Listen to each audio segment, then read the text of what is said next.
आप सभी का सुपर कंसेप्ट क्लासेस में स्वागत है। और जैसे कि अभी हमारा टपाटप सीरीज चल रहा है और आज की इस वीडियो में आप लोगों को क्लास 12 हिस्ट्री के टॉप 50 एमसीक्यू क्वेश्चंस कराने वाला हूं जो आपके एग्जाम के लिए बहुत ही ज्यादा इंपॉर्टेंट है। तो आप लोग वीडियो पर बने रहिएगा। अगर आपको वीडियो पसंद आता है तो वीडियो को लाइक कर दीजिएगा और जितना हो सके इस वीडियो को अधिक से अधिक शेयर करें ताकि हर एक तक ये वीडियो पहुंच जाए। तो देखिए हम लोग आज जो चैप्टर को डिस्कस करने वाले हैं, चैप्टर का नाम है राजा, किसान और नगर, आरंभिक राज्य और अर्थव्यवस्थाएं। एक्चुअल में इतिहास का चैप्टर नंबर 2 है और इसी चैप्टर से हम लोग 50 MCQ very very important questions देखने वाले हैं जो एग्जाम के पॉइंट ऑफ व्यू से बहुत ही ज्यादा इंपॉर्टेंट है। तो चलिए एक करके डिस्कस करते हैं। और हमारे पास जो सबसे पहला जो प्रश्न है क्या है कि महाजनपद की संख्या कितनी थी? तो 16, यानी कि 16 महाजनपद थे उस टाइम में। आगे देखिए, आगे हमारे क्या है, जो अगला जो प्रश्न है यहाँ पर क्या देख लीजिए। यहाँ पर क्वेश्चन नंबर 2 है कि 16 महाजनपदों का उल्लेख किसमें मिलता है? ये जो 16 महाजनपद है इसका जो उल्लेख मिलता है बौद्ध ग्रंथ अंगुत्तर निकाय में मिलता है और जैन ग्रंथ भगवती सूत्र में भी मिलता है सर। ठीक है, नोट कर लीजिएगा। आगे चलिए अगला प्रश्न देख लीजिए। क्वेश्चन नंबर 3 क्या है कि हर्यक वंश के संस्थापक कौन था? तो हर्यक वंश का जो संस्थापक था कौन था? बिंबिसार। देखिए एक आगे चलकर आपको पढ़ने को मिलेगा बिंदुसार, लेकिन यहाँ पर क्या है, बिंबिसार है। यहाँ पर बिंबिसार है, बिंबिसार। इस बात का आप लोग ध्यान रखिएगा, बिंबिसार यानी हर्यक वंश के जो संस्थापक थे कौन थे? तो बिंबिसार थे। आगे चलिए, आगे देखिए।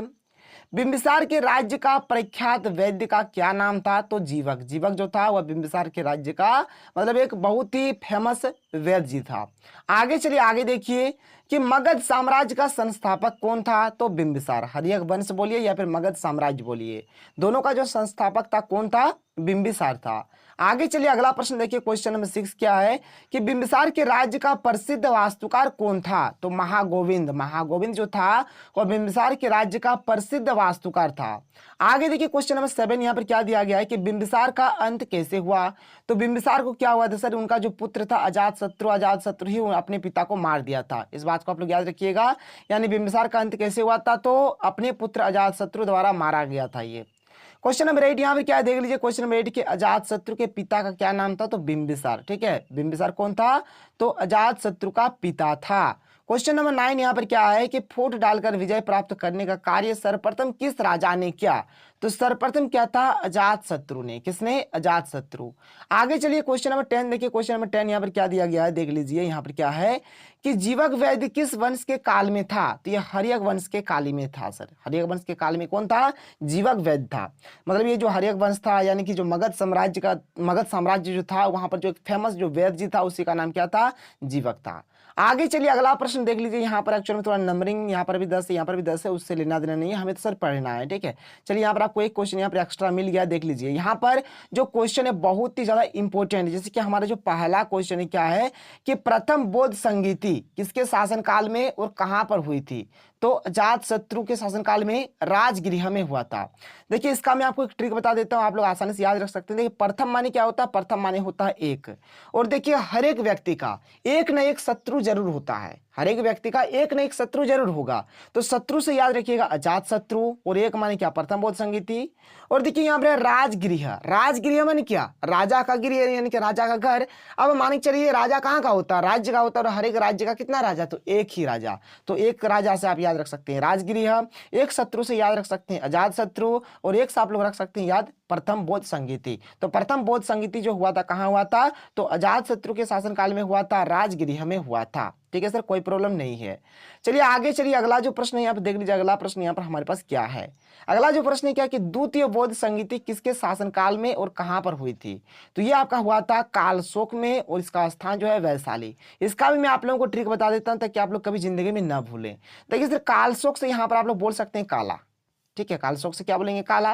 माने काला कोई एक व्यक्ति है। क्या है? काला कोई एक व्यक्ति है।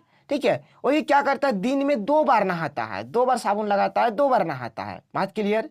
ठीक है, अब देखिए यहाँ पर ये जो काला वाला ये जो आदमी है ना, ये जो काला वाला आदमी है तो काला, लेकिन इसका सोच बहुत ही है मतलब भोला है। ठीक है, ये आदमी है काला लेकिन इसका सोच बहुत ही है भोला। क्या है? भोला। क्योंकि चाहता है 2 साली। क्या चाहता है? ये 2 साली चाहता है। ये बोलता है, ये जो काला आदमी ये बोलता है अगर 2 साली रहेगा ना तो जिंदगी बहुत एकदम मस्त है, और अगर 2 साली नहीं रहेगा तो जिंदगी झंड है। ठीक है, ये ऐसा कहता है। ठीक है, अब देखिए सर यहाँ से आपका हर एक चीज हो जाएगा। जैसे 2 ठीक है, ये काला आदमी 2 बार नहाता है, तो काला से हो गया कालाशोक और 2 से हो गया द्वितीय बौद्ध संगीति। और ये जो काला आदमी है इसका डिमांड क्या है, इसको 2 साली चाहिए, तो 2 से आपका हो गया द्वितीय बौद्ध संगीति और साली से हो गया आपका वैशाली। ठीक है, तो इसे आप लोग याद रख सकते हैं। चलिए आगे चलिए, अगला जो है यहाँ पर देख लीजिए क्वेश्चन नंबर 12 क्या है कि तृतीय मतलब यहाँ पर जो तीसरी बौद्ध संगीति जो हुआ था किसके शासन काल में और कहां पर हुआ था। ठीक है, तो यह अशोक के शासन काल में हुआ था और पाटलिपुत्र में हुआ था। इसका भी ट्रिक आप लोग देख लीजिए, इसका भी ट्रिक बहुत ही सिंपल और अच्छा ट्रिक है। क्या है, जैसे कि पाटलिपुत्र है और यहाँ पर अशोक है, तो सर यहाँ पर देखिए, यहाँ पर आप लोग याद रखिए पुत्र, यहाँ पर क्या है पुत्र, मतलब कोई भी मतलब किसी का भी एक पुत्र था। ठीक है, किसी का भी एक पुत्र था, वो पढ़ाई किया, एग्जाम दिया, बहुत ही अच्छे तरीके से पढ़ा, मतलब बहुत ही अच्छा मेहनत किया, उसको आना चाहिए था फर्स्ट डिवीजन, उसको आना चाहिए था फर्स्ट डिवीजन, लेकिन पढ़ा तो बहुत कि फर्स्ट डिवीजन जैसा ही पढ़ा, लेकिन वो आ कितना गया, थर्ड डिवीजन आ गया। क्या आ गया, थर्ड डिवीजन आ गया। जब वो थर्ड डिवीजन आ गया ना, तो वह शोक में चला गया। वह क्या हुआ, शोक में चला गया। बात समझिए, जो पुत्र था जब उसने परीक्षा दिया तो परीक्षा में थर्ड डिवीजन आया तो वह शोक में चला गया। देखिए इस तरह से आपका सब कुछ हो जाएगा। तो पुत्र से याद रखिएगा पाटलिपुत्र, थर्ड डिवीजन हो गया यानी कि तृतीय बौद्ध संगीति, और अशोक से मतलब शोक से आप लोग याद रखिएगा अशोक। ठीक है, तो इस प्रकार से आप लोग इसको याद रख सकते हैं। चलिए आगे चलिए, जो अगला प्रश्न है यहाँ पर देख लीजिए, यहाँ पर क्वेश्चन नंबर 13 क्या कि चौथी बौद्ध संगीति किसके शासनकाल में और कहां पर हुई थी, तो कुंडलवन में हुआ था और कनिष्क के शासनकाल में हुआ था। देखिए इसका तो भी मैंने तड़कता भड़कता ट्रिक नहीं निकाला, और जैसे मैं निकालूंगा आप लोगों के लिए पर्टिकुलर वीडियो बनाकर आप लोगों को प्रोवाइड करा दूंगा। चलिए सर आगे देखिए, जो अगला प्रश्न है यहाँ पर क्या है कि अजातशत्रु के पुत्र का क्या नाम था। ये जो अजातशत्रु आप लोग जो पढ़ रहे हैं, इसके पुत्र का नाम था उदायन। क्या नाम था, उदायन।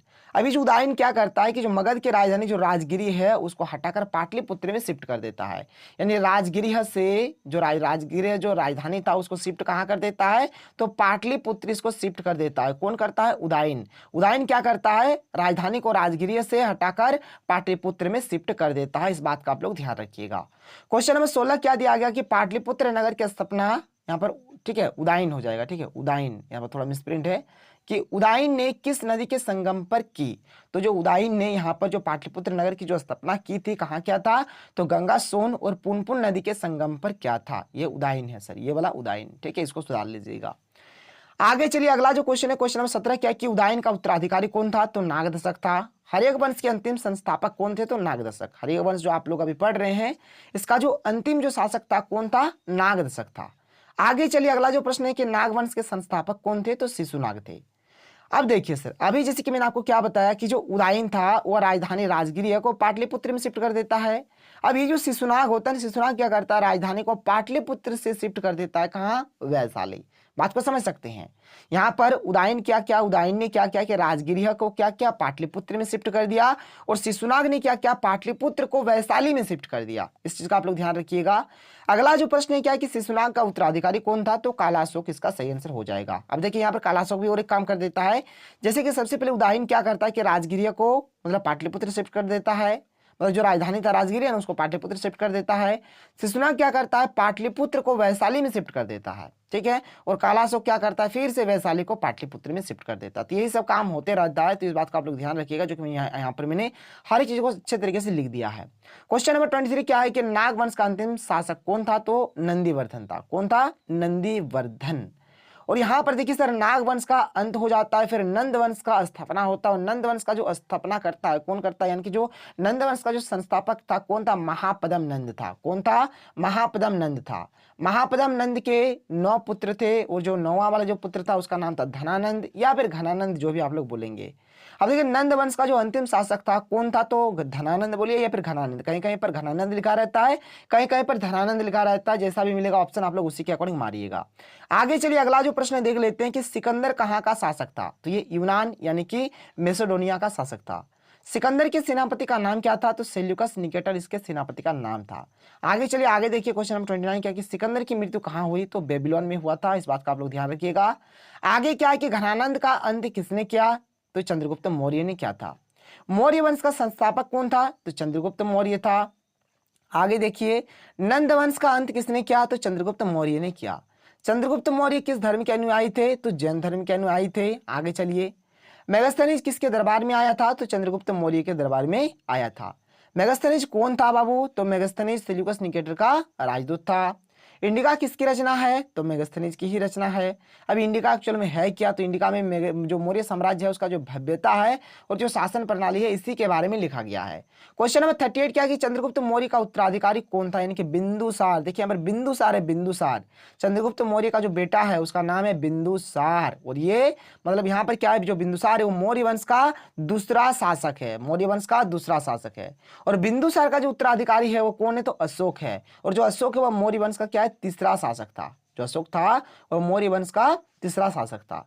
अब अगला जो प्रश्न है क्या कि अशोक के माता और पिता का क्या नाम था? तो यहाँ पर आपको बताना है। देख लीजिए अशोक का जो माता पिता का जो नाम था, पिता का नाम था बिंदुसार और माता का नाम था शुभद्रांगी। ठीक है, इसको नोट करिएगा।